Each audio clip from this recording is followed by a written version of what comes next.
Ada nggak sih dari kita yang nggak tahu Indomie, teman-teman? Bahkan mungkin setiap rumah itu udah nyetok nih Indomie di rumahnya, ya kan?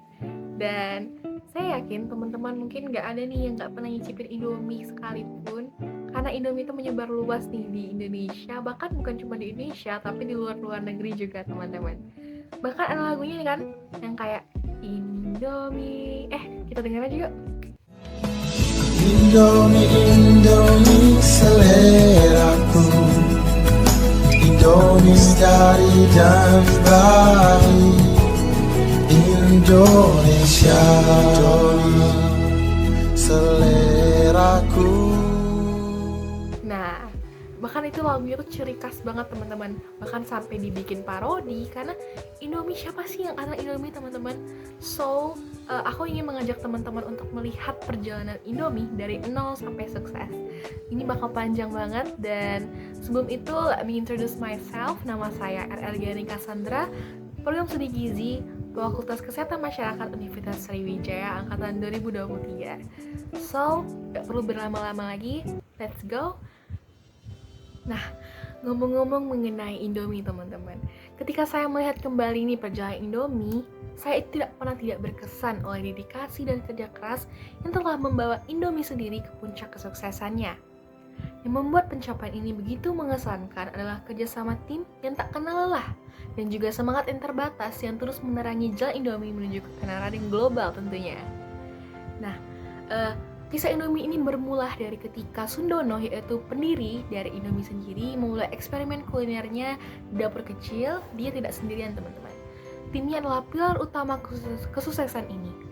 Mereka bekerja sama mengeksplorasi bumbu-bumbu yang eksotis dan menguji berbagai metode memasak.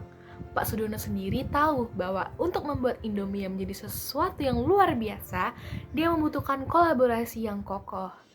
Tentunya, tim Indomie adalah contoh nyata dari harmoni dalam keberagaman. Banyak sekali pihak-pihak yang berperan dalam Indomie ini. Yang pertama ada ahli bumbu, yaitu Ibu Dewi, yang memahami nuansa rasa setiap rempah. Ada juga pakar teknis, yaitu Pak Budi, menguasai seni memasak mie instan yang sempurna. Ada juga tim kualitas Mbak Siti yang memastikan standar produk selalu terjaga tinggi.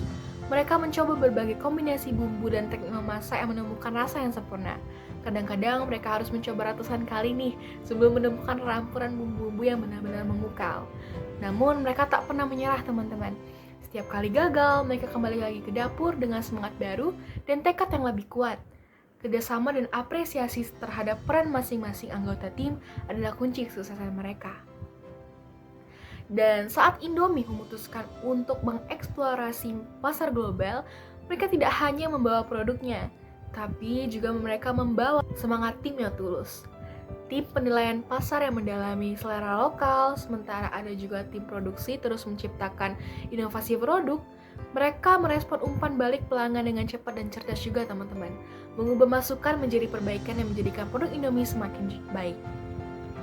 Dan juga tak sampai di situ, teman-teman. Di era digital ini, tim pemasaran Indomie memanfaatkan platform online untuk membangun komunitas penggemar yang aktif. Mereka bekerja sama dengan influencer, membuat konten kreatif, dan merespon cepat terhadap umpan balik pelanggan. Setiap komentar, baik itu positif ataupun juga negatif, diambil sebagai peluang untuk memperbaiki dan memperbarui produk mereka. Kreativitas tim ini tidak hanya terlihat dalam iklan televisi kok, teman-teman, tapi juga dalam tanggapan cepat dan ramah di media sosial.